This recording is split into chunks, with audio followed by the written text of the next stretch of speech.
people don't say happy birthday until you make your post.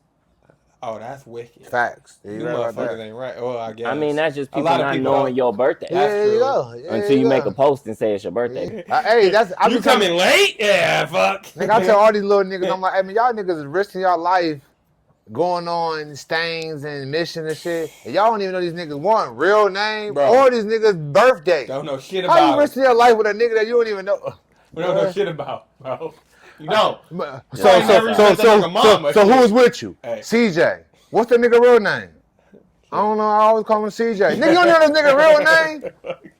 What's the nigga birthday? I don't know. What the nigga look? I don't know. What's his mom name? I don't know. What the fuck you mean you don't know? But that's your homie. This nigga imaginary friend? That's your homie though. No, that's your homie. That's a lot of niggas. They act like that's their homies. Like, yeah. Hey, sometimes it is like that though. I definitely have had friends that it's like, especially growing up, where it's like, I see this nigga at the park every day. We go hoop together all the time. You know what I'm saying? You just know they gonna be there, and you might not have ever asked their name. That's fucked up. You know what I'm saying? You never saw him outside of that one area. Yeah. But it was just like, that's my nigga. But that's your time to get to know somebody then. Nah, fuck bro. it. Sometimes, I mean, you got enough friends or what? No, you gotta. There's a difference between homie and a friend. Yeah. Homies, niggas, you just, we in the neighborhood, nigga. Yeah, he live right there. He live right there. But we ain't friends. You just grew up in the same neighborhood. Okay. So at first we think all our homies are friends. Is your friend. Then you realize, we were just homies because we grew up in the same block. Yeah.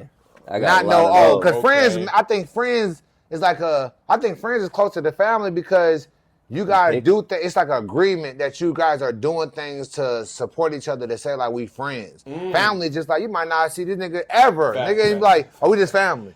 So friends we make, family just give it to you. You know what I mean? Homies, you just grew around.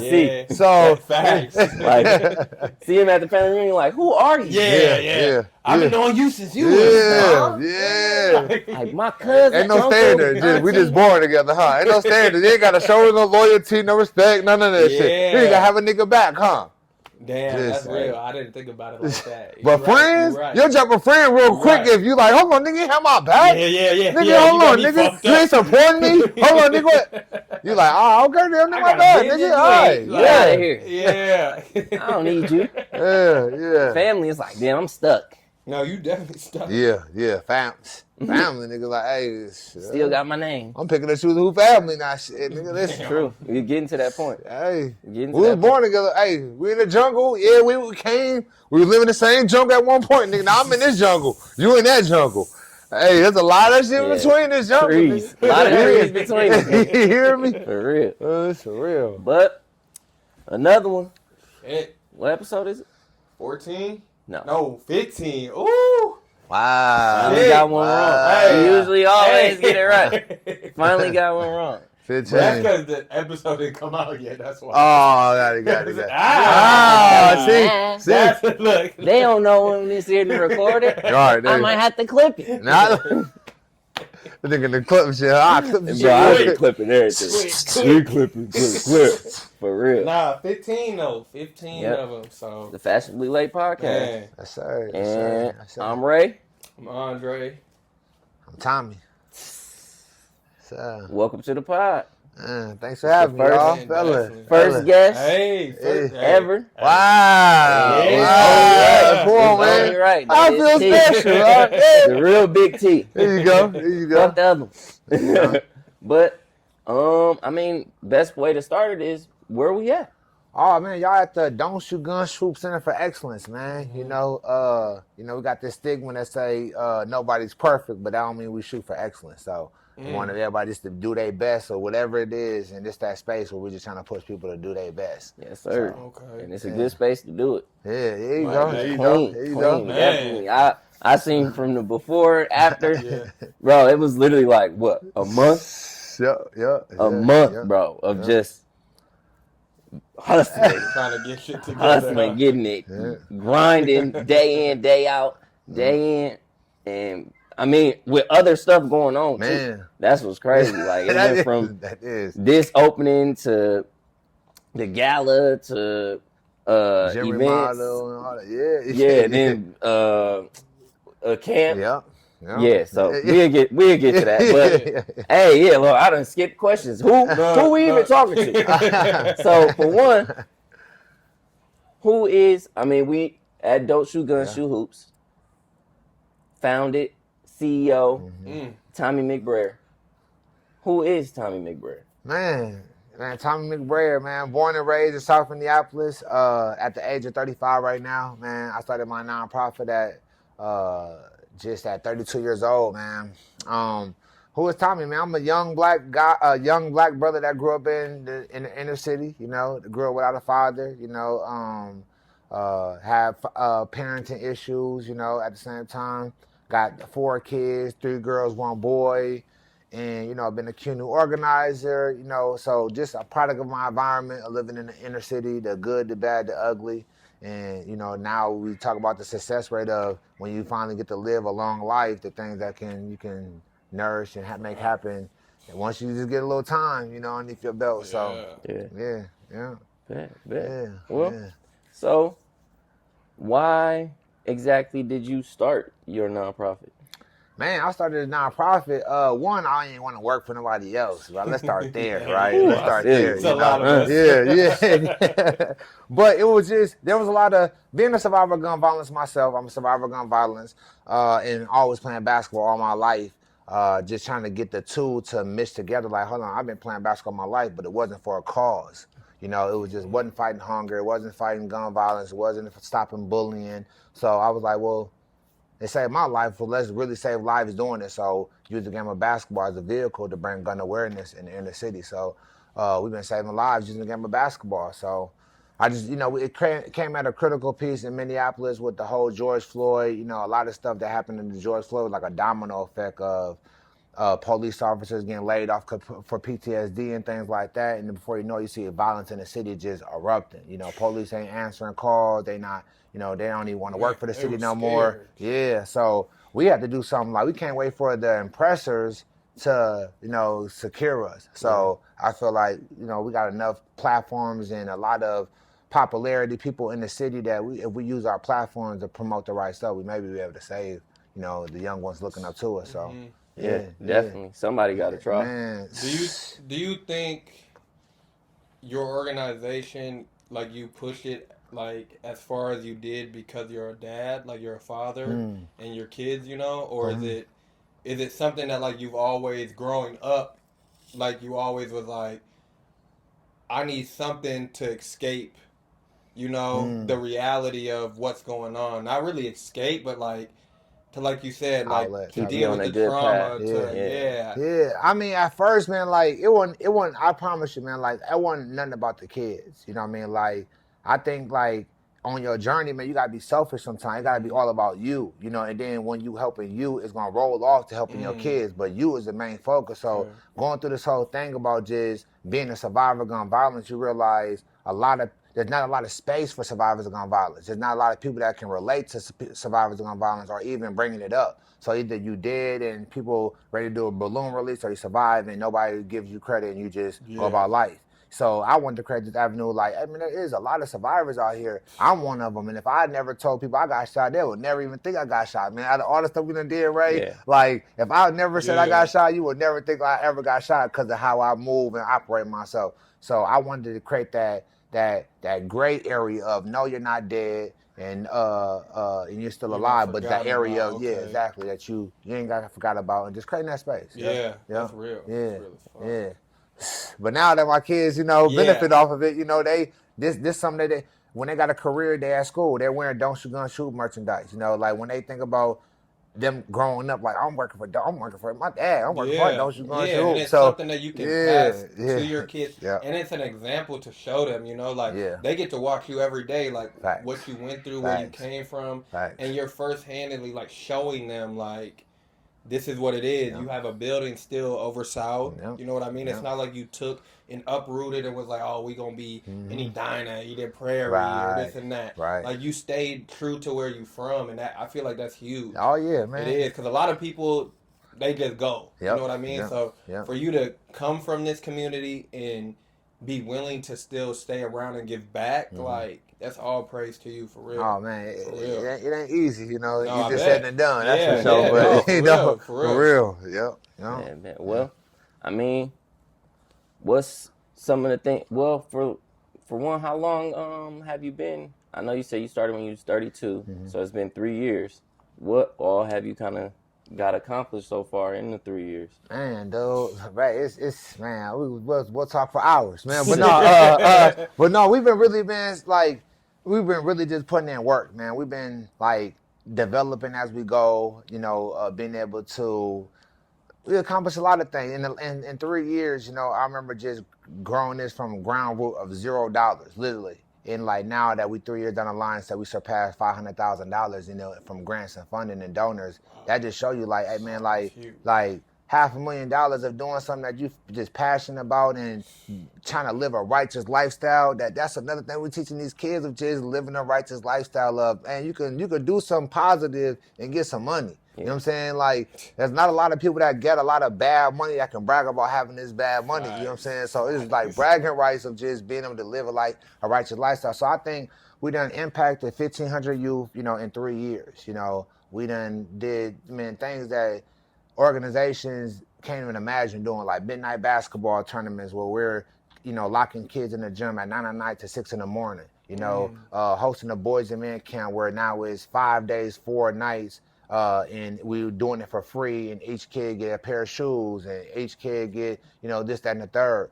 Those are the type of things we accomplished. So we saved a lot of lives, man. That's what I think one of our accomplishments. We saved a lot of lives in 3 years. We done received 5 awards. You know, it's just, we're doing a documentary right now, running for city council. There's a lot of wins, you know. I don't know, you know, the gala,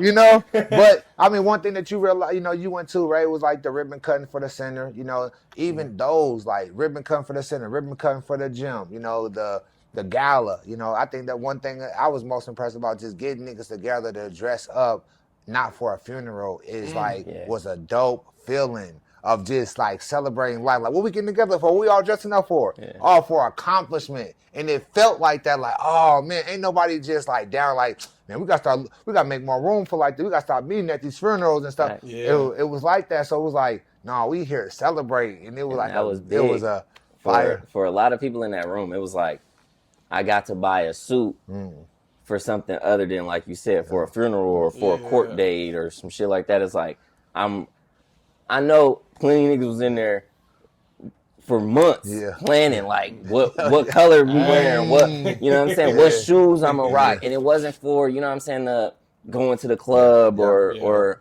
a birthday or something. It was for a really celebration of Black success, Black excellence, and something positive. Like, you know what I'm saying, we can have Black success and Black excellence and entertainment and sports and all these other realms. But when it comes to just like something actually affecting the community and being positive for both the youth and adults, and not even just the Black community, because it was all types of people in that room, bro. And it was just like, you know what I'm saying? Everybody could feel it, that this was the first of many.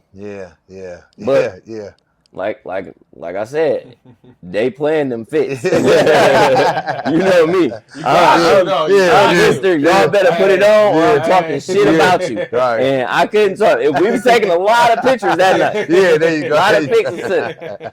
Facts.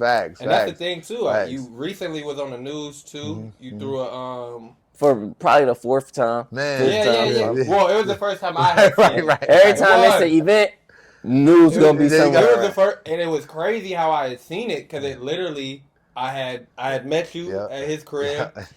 Nobody talked about that this man did anything in the community, or that. And then we went about our day, and then I literally was at home, and my TV, like, it's set to like a certain like news channel, like randomly, because like we just be on the apps on there, and I clicked out of the app. And I was literally feeding my daughter, ready to put her to bed. And I look up and I'm like, wait, what the fuck?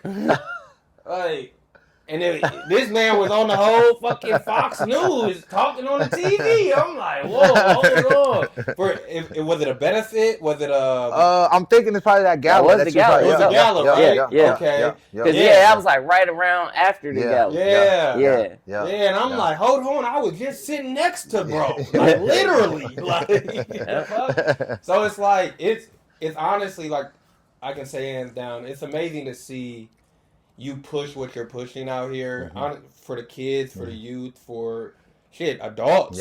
Because it's a lot of adults out here that still, their mindset is the streets. Their mindset is 100%. Like you said, 100%. Don't shoot guns, shoot hoops. Nah, they quit to pull a gun out, this and that. So it's not just for the youth, it's for, I feel like it can go for everybody. So for real. For the city, for the real. South Side, for the whole Minneapolis and bigger to come. Because, I mean, it's a meaningful cause. It's a definite necessity in the community. And it's like you actually... living when I'm preaching. Exactly. It's not about the money. It's not about... You know what I'm saying? The notoriety. You really want to just change something. It's a lot of people out here that they do it, like you said, for the money, for the fame, for this and that. And they haven't even experienced the shit that they trying to get behind. That's the main thing. A lot of people, you can sit down and really break down their business or break down their foundation, and it's like, you haven't even really lived what you're trying to portray. You've been through it firsthand. So it's like, what you're pushing is like, somebody can't ever come. Somebody can't ever come back and be like, oh, well, you ain't never done with gun violence or this or that, and you could live in proof. The fuck? Like, really heartfelt. For sure. Honestly. For sure. So like you said, 1,500 kids in 3 years, like, man, and to think that's all you really know of, it's probably plenty more. It is. You got the exponential growth of that, where every kid then tells another kid. And that's what I was gonna say. You don't know who told the next person, like, bro, come to the gym, bro. It's open all day, or they got the midnight, this and that. Like, it could be a nigga that's on a block that would love to hoop. It's like, damn, I'm stuck in this life. Like, bro, you not though. Like, just come on, see this side one time. No, for real. Like, man, just come. And it's crazy. Like, we'll have events, and it's called Don't Shoot Guns, Shoot Hoops, and the security like, hey, Tommy, we done stopped 3 people getting here with guns. Like, oh dang, like, but it's a good thing that we got security. But at the same time, what we proving to them, what we proving to them is, hey, go put your gun back in your car, and then come back, and they realize they never needed it in the first place. You didn't need it. So you gaining people respect. Like, some people don't understand. Some people and changing mentalities, bro. It's like, ooh, damn, bro, you come into something literally. Like, did you not read the sign, my brother? But people be so stuck in that street life. I gotta stay protected. But and some people that don't get that message, they gonna get in their car and they gonna leave. The people that put their gun away and come inside, they really seeing and really trying to see what is going on. Like, what is this? You know what I mean? There you go. So, didn't realize, like, I ain't even need it in the first place. And I had a good ass time and all this other stuff. Like, like, even when you have a gun, it ain't never feel comfortable. If you got it or don't got it, you just never feel comfortable. You don't. You the nigga with the energy now. You bring the energy of having it. You the only nigga with a gun. Like, what the hell? Like, you look crazy. You ready to have the news say, like, hey, that stuff got shot up. And you be like, you the nigga that's gonna be you the only telling one the story. Like, damn. So that's why, I mean, like, I didn't have a lot of parents, like, even after midnight basketball, like, man, I was a little worried about, like, where the location was. But when I dropped them off and I seen, like, his bag getting checked and people getting won, I'm like, yes, I like that. Like, I want y'all to feel safe. Nigga, I want to feel safe. Shit, so I want to feel safe. I take my safety seriously. I take them safety seriously. So even when I go to places, like, I treat myself like a celebrity. If I go to places, y'all ain't doing no security, nigga, I ain't coming in there. Fuck about here, nigga. What? Like, no, y'all not taking my security seriously. At all. Y'all don't care. So, come on, man. I'm gone. I'm gone, man. Hey, gone. Gotta go. See you all later. Hey. So, yeah. Well, so we talked about the start, what's coming the first 3 years. What's next? Man, what's next, man? Man, I wish I could tell you, man. There's things that happened in that I didn't even have planned as of March 1st. And then as of March 2nd, we running for city council. That's how fast these things are going, right? Yeah. So, man, like it's like I don't even want to have a scope on it because I feel like we're gonna always shortchange. Or like if this the bar, like okay, if I just want to be a manager, I would never have goals being the CEO. Mm-hmm. You know what I'm saying? If you got goals on different things, you're gonna surpass them. But one thing I can guarantee, we're gonna be international. We're gonna be not international, but we're gonna domestic. We're gonna be able to go. We're probably gonna go to St. Louis up in July, do our first event tournament in St. Louis. We're gonna go down to Tampa. We plan on going to Tampa by the end of this summer and doing a Don't Shoot Gonna Shoot event in Tampa. But eventually, we gotta get this system going. So eventually, I'm gonna probably step down and be a city council, and then we're gonna keep on moving people up and moving people out and moving people up and moving people out so we can get this thing going. Because my whole thing is great leadership is if I die today, can somebody do what I did? You know, and if I don't pass the baton, like we seen at the gala of people passing the baton to people and stuff like that, that's important of reinvesting in all the leaders that have been part of these boys and men camps, to like graduating them to like, hey, be a leader of this thing now, be an associate, be a program director, be a manager, be this, that, and the third. So that's what I think we headed of being in multiple states, just being consistent, right? I think one thing about like life is we don't respect or appreciate consistency no more. You know, it's just the niggas that want to just keep on being in front of the camera and stuff like that. Like, nah, but what about consistent? Niggas ain't consistent doing things. So I think like one of the things with Don't Shoot Gun, we just want to be consistently doing the program that we got going on, just making it better or something like that, tweaking this, making it more available for girls and stuff like that. But just keep on doing what we doing, you know. And if we do it like more often, then do it more often. But we just set the standards of, hey, we do these 2 events. Do these 2 tournaments. We do a November Madness. We do midnight basketball. We in the schools. So just keeping up with that, and you know, being able to hire people, stuff like that. So eventually, like I said, I want to just be able to sign checks, and I don't do nothing else. Just sign checks. Every time we need to sign your payroll, cool, and that's it. Everybody else is just working. Yeah, everybody else is just working and you know making this go because. It's gonna have to go like that if we're gonna really get to full potential. I can't do everything. So yeah. Because right now, you're doing everything.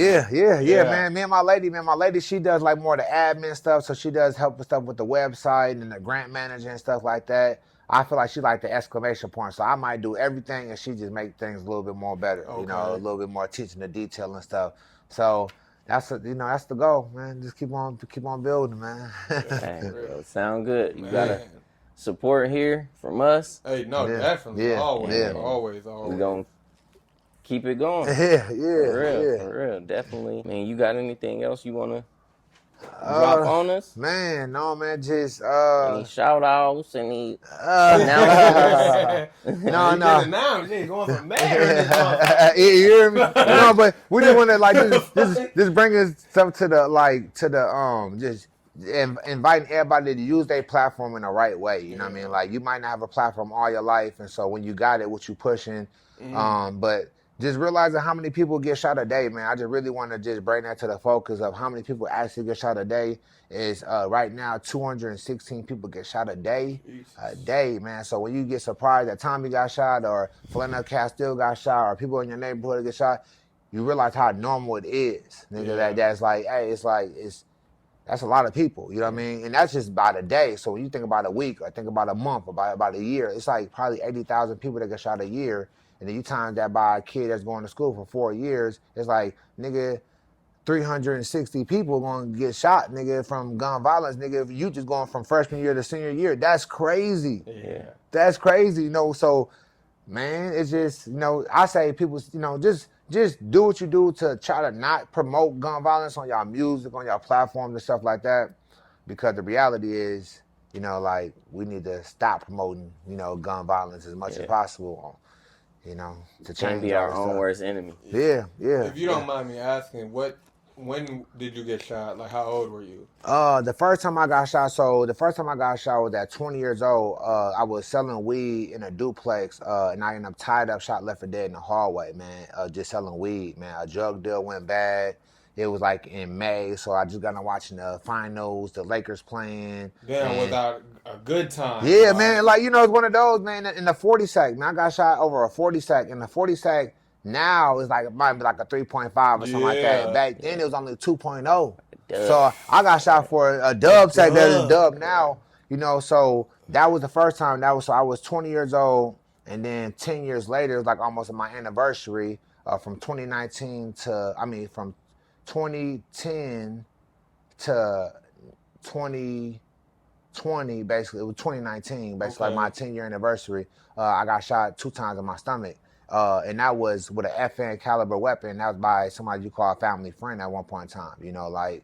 So these are 10 way different circumstances of, you know, you selling drugs and you change your life, you know, and you get back to your neighborhood. So this one was more like a hard to accept because you're like, damn, I'm living a different lifestyle, this, that, and the third. But don't shoot guns, shoot probably won't be established if I didn't get shot the second time around. You know what I mean? So one of them things is like, I say to this day, it was the best thing and worst thing that ever happened to me, right? Because now what I have did with the opportunity I give another life, right? The things that I accomplished. And I remember being in Cabo, Mexico, just relaxing and chilling. And I was like, you know, I was telling myself, like, man, I accepted the fact that the dude shot me, you know, like I forgave him, not personally, but for myself. I'm like, man, I'm in Cabo, fucking Mexico. Niggas living a good life. Like, I ain't worried about nothing, man. We in this thing, and it just like, that just gives you that validation. You just live your life, you know what I mean? And don't seek revenge and things like that. Yeah, because I feel like a lot of people go through that.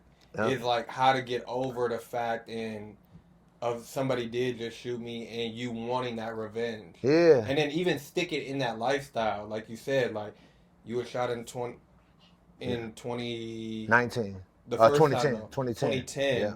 And then you sitting there trying to change your life and then turn around and get shot 10 years later.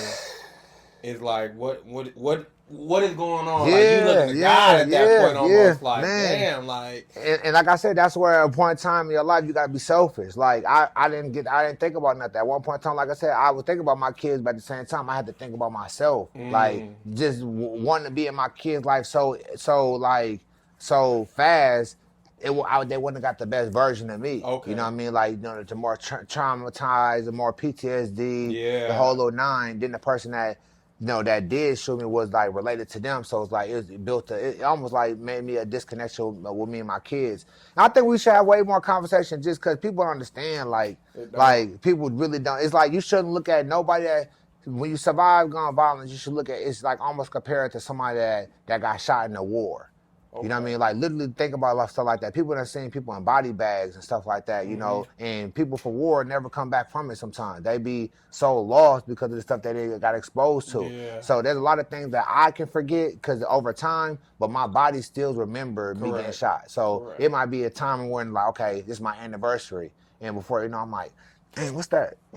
Yeah, like, weird. Like my stomach, my like, just before you know it, your body remember your trauma. Yeah. You know, like, yeah, man, your body, you know, your trauma before you do. Like, it's crazy, and it has a memory of before you know. It's just good to recognize, like, damn, why I'm going through this, and you look at the day, like, oh, damn, I got shot like 2 days before, like this the day I got shot. You know, this many days, so it's something that always sticks with you. Then the paranoia of just. I had to stop living that lifestyle because you thinking anybody could rob you then, right? You just think like anybody could rob you, and at the same time, it's like, it's just all the things that come with it, man. Like, it's so hard to go through gun violence and survive. Like, you going through something that usually when somebody go through it, they die from it. Yeah. Literally. Like, something so traumatic that when niggas go through it, they usually die from it. Yeah. So, like, people don't understand, like, you know, when I got shot 2 times in my stomach, that it took me like 9 months to actually like laugh because like it was in pain. Like y'all touch your stomach right now, like y'all touch both y'all stomach with both hands, right? And try to laugh. Yeah, and you feel that. Yeah, like you can't laugh without using your stomach. Right. So nigga, there was a time I'm like, hey niggas, don't be around me laughing because it hurt to laugh. Like it hurts to laugh, nigga. Man. So that was the phase. So when I paint that picture, I'm like, yeah, man, like. And you know us now, like, nigga, now I can't stop smiling and laughing and stuff. And people understand, like, so why you laughing? Why you smile all the time? Like, because there was a time that it hurt to laugh. So it's a privilege. It's a privilege. Like, so when you thinking like, oh, man, like, you taking it for granted, like, I could do this. I couldn't leave the hospital until I was able to shit on my own. Oh man. You know what I mean? So like, yeah, you think about like I gotta get the muscles in my stomach while I'm in the hospital, and everybody on my floor going through the same stuff. Like everybody got shit bags. I'm the only person on my floor that ain't had a shit bag. So I'm like, so how can I leave? They're like, you got to shit on your own. So it took me a whole week to be able to shit on my own, man. And I remember when I shit on my own, I was running down the hallway like, let's go. But it was the reality, and it was like a sad reality. I went through 10 hours of ICU of going through getting shot to wake up when there was no parents. Right, there wasn't no mom or dad. Nigga, when I woke up, you just fought for your life, you survived, and there's no parents or no body cheering you on and say, like, oh man, this, that. So you go through that, and so when I had support as a tip of a button, I could push a button. People come in, to help me, whatever. I need more pills, I need food, whatever. So when I got out, I realized, like, damn, I still ain't got no support just like I did, nigga, when I got up in this motherfucker. Right. So I was like, damn. So now it's that thing, like, I gotta drive myself to the doctor to get a prescription. Nigga, I gotta do this, I gotta do that. I gotta clean my own bullet wounds, nigga. I gotta do all that stuff. So, like I said, when I'm talking about took selfish to a whole nother level, and like I had to only worry about myself. And now, like, ain't nothing like you open yourself up and you working on yourself, and all of a sudden, like, people coming with they trying, like, man, I just got into with this chick, and you like, hey, brother, I don't give a fuck about none of that right now. Like, no disrespect. All the disrespect. Bro, I don't give a fuck about that. Nigga. You see what the fucking dictionary? What are you talking about? Nigga, what? So, shut that shit up. Nigga. Leave me alone. Unless you learn how to shit again, nigga. Come on. I can barely walk, nigga. I'm not standing up straight. I can barely eat, nigga. I'm struggling with this. I'm struggling with that. Nigga, I ain't got no time to, like, indulge in it. So like you said, you really had to go through it. So people always say, like, what was that real transition of getting shot? Is learning how to go on vacations, nigga. Like, learning how to go on vacation. They say 1 week of vacation heals 2 years of trauma, right? So when I got shot, I went on like went on 2 vacations that was like probably like 4 or 5 months away from each other, and realized like I can go into rooms like, like this, and people have never been shot before, and I'm showing up as healed more than people that have been shot before. Like, how did that work? Right.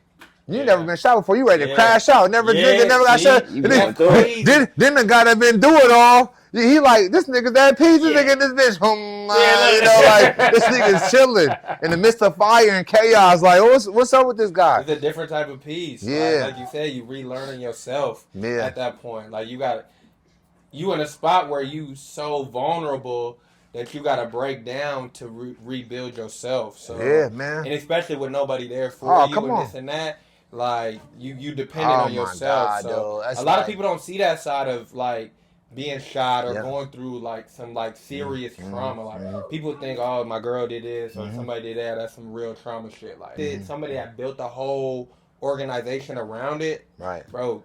For real, commend you, honestly, honestly, man. For real, and I hope nothing but the best for what you have going on, what you built these next couple of years. Because if you've already made it this far in 3 years, bro, there's no cap for what you can do. There's not. Right. Like, so, like you said, you don't want to put, we have a goal here, and then you surpass that, like, because you already know it's just gonna keep going and going. So right. You definitely got my support, man, like, honestly. Man, I love what you're doing. Man. I love that you about people, the kids. He good. Gotta be the guy, man. Gotta be the guy, man. Good. Gotta be the guy. Like she started a chain reaction to him doing that just killed me. He wanted to look at it. No. Like you said, we can clip anything, but that's hilarious. Yeah, we gotta keep that. I seen it because I'm like, I know they good because she knew that she was gonna be out of the angle. I should have stayed over there.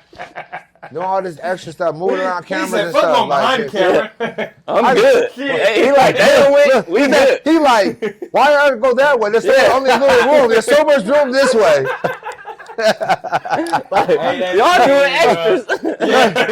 Y'all dumb. It's clearly this way. This nigga, man. And we not saying that because we trying to keep it going. Yeah. This nigga, man. I'm like already like, man, bag up, man.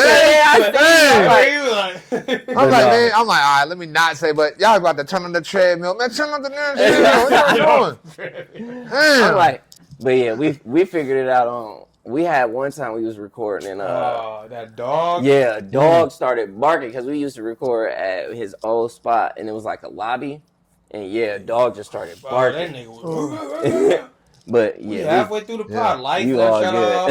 Yeah, we was working in a room where it was like a sensor light. Oh yeah, so it was like an hour. That bitch was shutting off halfway through the pod. Like, hold on, bro. right. We look crazy. Hold on. We done figured the art of clipping. Yeah, here you go. He said, nigga, I'll clip. Yeah, oh yeah, quick. I'll clip. Clip it quick. No, for sure, man. I definitely, I like this interview, man. Like you said, just talk about stuff. The interview is as good as the question, so that's what it is, man, for sure, man. Because like I said, I think we could bring stuff to the light. Like you said, just when I explain getting shot, people like, man, like that never been shot. They're like, man, take you inside your body. Like, what was it like? Like, what's that like? And stuff like that. And I be having to like I came up with 3 words. What it feel like to be shot? And there wasn't no burning and stuff like that. It's 3 words: traumatized mentally, paralyzed physically, and emotionally detached. Those are the 3 words, you know. So yes, getting shot like mess up my mental of like you paranoid. It's not even like. It's all the stuff that happens. It's not even physical. After your physical thing, right? It's like when people like when your mind is messed up, bro. It's like after I got shot, people like, oh yeah, man, I was just trying to give you some space. I'm like, nigga, the worst thing you can do is give me space. Yeah. Me being around nobody and being able to sit with my thoughts is the worst, nigga. Like. All them like, nigga, I'm ready to react on everything I'm thinking. All y'all against Shit. Anybody. Nobody want to be here. Oh, that's how y'all. You still in like that fight or flight response? It's just still trying to come down. Yeah. But now that I've been through what I've been through, and I seen the guy that shot me and shit like that, and like how I reacted off that, it's just more like now my favorite quote is don't let your trauma turn you somebody that you're not. You know, like go seek help, nigga, get to a level of peace, go get whatever help you need, because before you know, if I would have let my trauma turn to somebody I want, then I'd be gang banging, I'd be walking around here with a strap ready to kill a nigga, I'd be doing stuff that I never did before. I never shot nobody, I never robbed nobody, I never upped the strap on nobody. So why start it now? You know, it will only be because I'm unhealthy. You know what I mean? And so taking some time to really seek health and really health as well. You see now, you know, I'm in the gym 6 o'clock in the morning, 5 o'clock in the morning, working out, and that's where my peace at. So it takes all of that, man. It takes a lot to fight for your life, man. I could have been paralyzed. I could have been dead. So like I said, it all came down to me of having some self-motivation that motivated me to wake up every day to just go push and not be disabled, you know, for the rest of my life type of shit, you know. Nice. It's easy to just make up all the excuses not to do this and not to do that, you know. But when you ain't got it's a different motivation when you ain't got no mom or dad telling you this shit, you know, you done playing basketball, so ain't no coaches coaching you no more. But that's where I be trying to tell people, hey, even when you got coaches from elementary to high school, they ain't gonna be with you forever. So take the knowledge and take whatever they're giving you. So when you finally get to a point in life where you like, I gotta remember what them coaches told me, like, get your ass on the line, Tommy. So that's what it was. I wake up, coach in my head, get your ass up, Tommy. Fuck, get your ass up. Give me them push-ups. Come on now. No, nigga, do it right. Right. Oh, nigga, be running miles. Oh, nigga, push yourself all the way through. Nigga, I'll be talking to myself, nigga. Pushing myself. Nigga, come on. Before you know it, it's just like, they're like, nigga, you still doing push-ups? Nigga, I didn't get shot in my arms, and nigga, my arms are still good. So it's just that thing of the determination, nigga. If you just get a second chance at anything, at life itself, you boss up every chance you get, nigga. Yeah. So does that make you a better person at the end of the day? Do you feel like honestly, like what you went through? Mm-hmm. Like we was having a conversation the other day with Tayo, last time we was here, where he was saying like, sometimes you need to like that sit down, like that you moving so fast, you need something that's going to slow you down. It doesn't have to be traumatic, but it's like, do you feel like where you at within your life, and when you look at it now, it's like,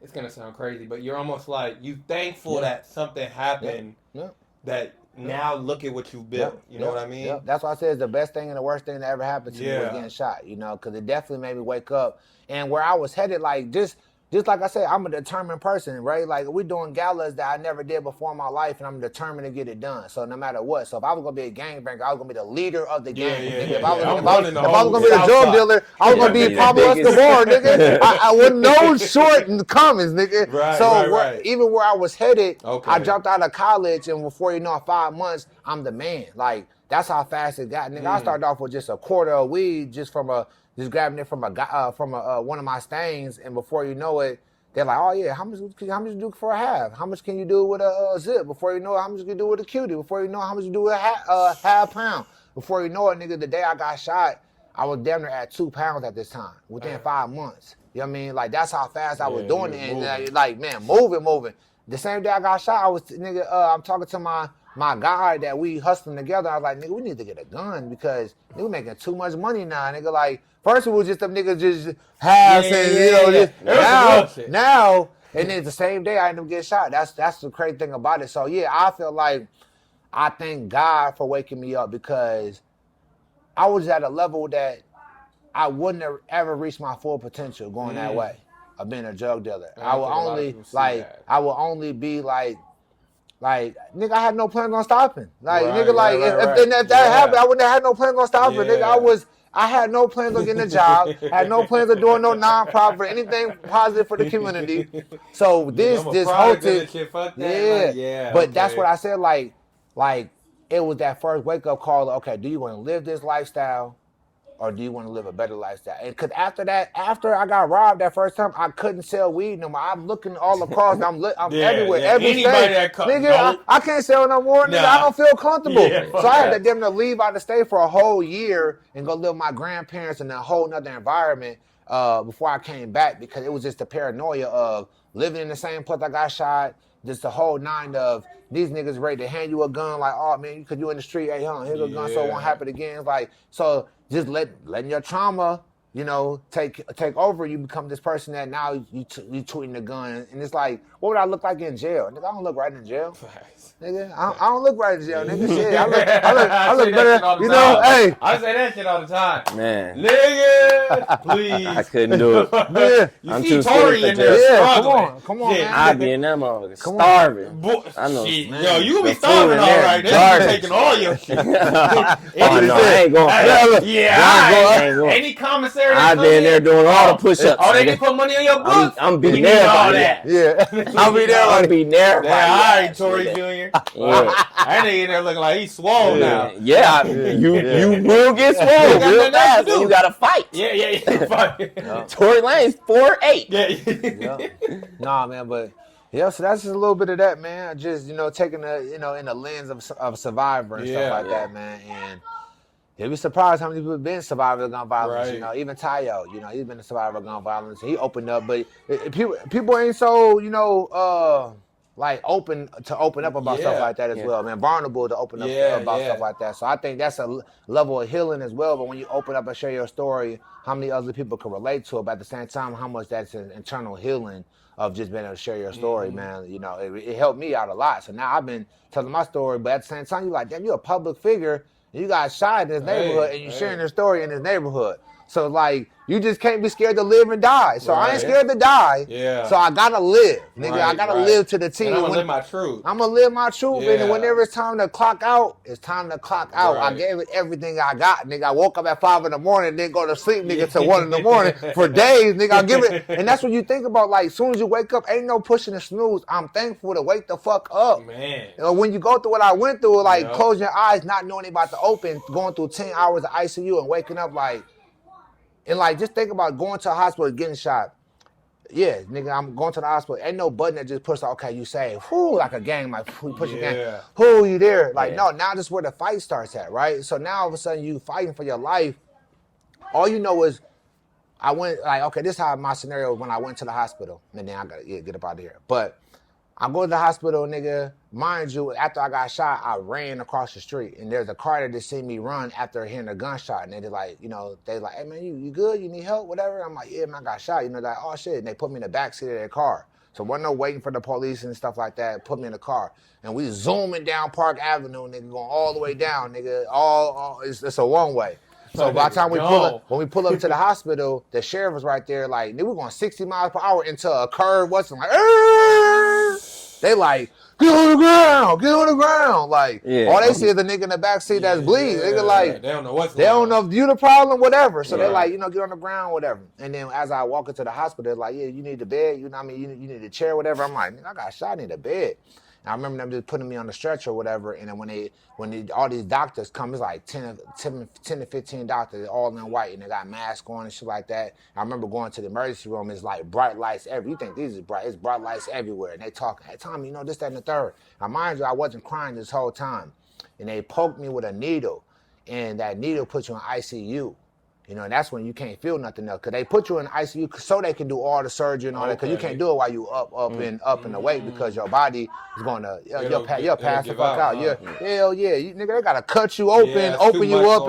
You got to damn near, your body got to be awake, but you got to be asleep. That's how the ICU is. So your body, you sleep, but your body is, present. It's still heartbeat, still bumping and shit like that. So I remember waking up.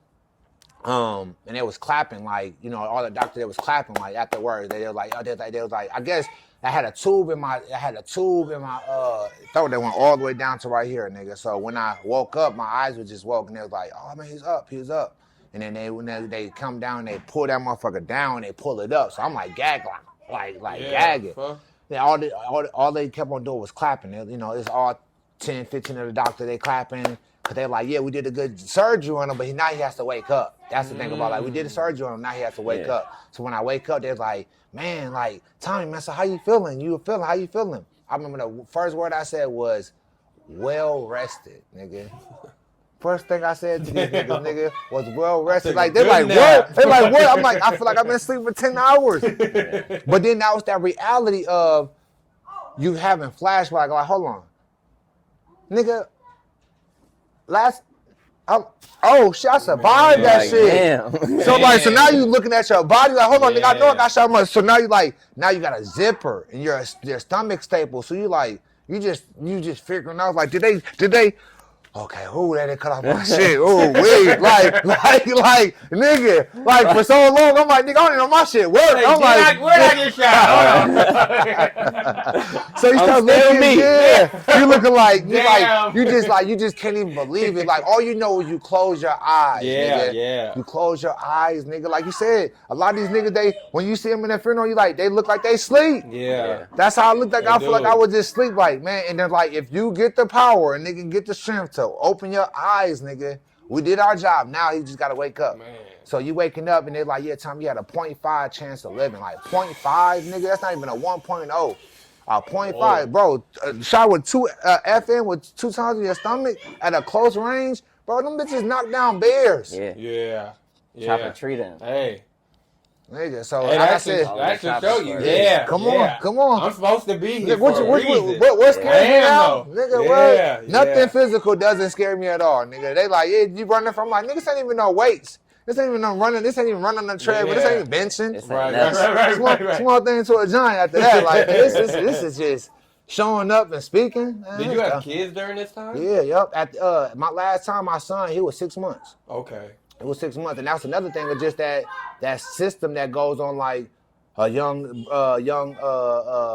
boy losing his father from gun violence at a young age. Like if I would have died, he would have been another kid that says his dad died from gun violence. And at that 6 right months. There triggers kids to turn around and follow the footsteps and be in the streets. There you go, man. So now, like, just being able to do this stuff and them able to see this and be able to benefit from it, it's just like I said, just a dream come true of, like, they deserve this shit. Like, they deserve to see this other side of things because, like I said, they were so close to losing their dad that it's just like a different reality for them. Like, when they even hear people getting shot, they're like they can relate to it. They're like, oh, so what happened, Dad? Like, I'm like, oh man, my God just died. I gotta go to the funeral. Like, did he get shot? I'm like, yeah, he got shot. 9 times out of 10, he got shot. Right. It's either an overdose or a shot nowadays, nigga. So it's either one of those, nigga. Like, so their reality is way different. So they love what I got going on, and they know, like, that we on the other side of, no, we don't fuck with guns. We don't fuck with, only fuck with people with guns and stuff like that. So,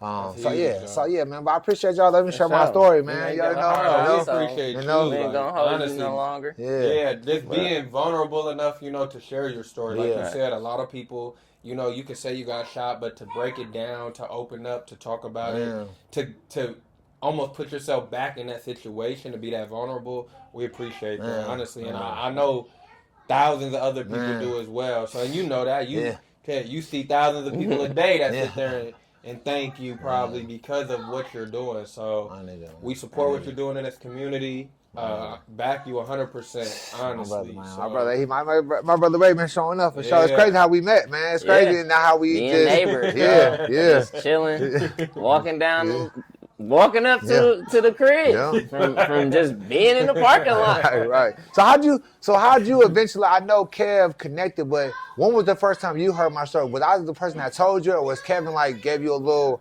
How did that come? When was that first time? It was you. Okay. We was playing chess. Okay.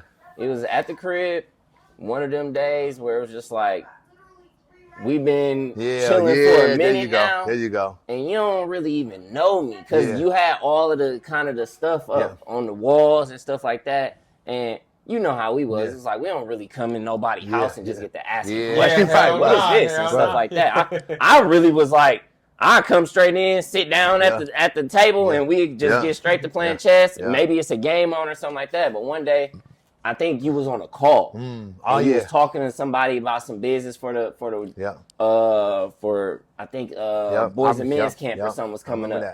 And you ended up just breaking down what really went down. I'm like, damn. Now it all makes sense. Now it makes sense because back then it was also kind of crazy. Somebody at the door. Shut the door. What was crazy to kind of get a wrap on was the understanding of I was working from home and you was your own boss. So that was like a running joke where if I had to go back to work, Tommy would be like, oh yeah, I'm finna take lunch or something like that. I'm finna give myself the day off or something. And I'm like, nigga. Like, man. You see the weather outside? I think about the call off, man. I'd be like, damn, I gotta go do something. And he like, oh man, see, I knew I had some PTO left. Like, oh, this guy. But yeah, man, I'm really glad that I moved into that apartment building because between this guy and Chris, another one of the homies that I met in that building, that it's like real community changing individuals.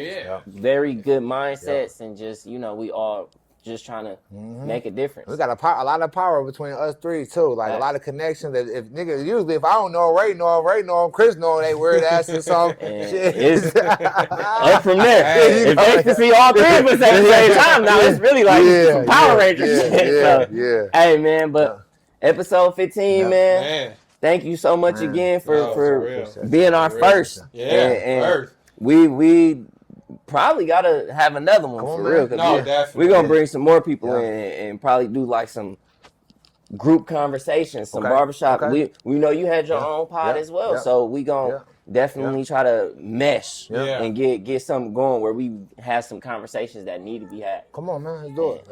Appreciate y'all, man. That's another one. All right. Peace. Yeah. All right. I got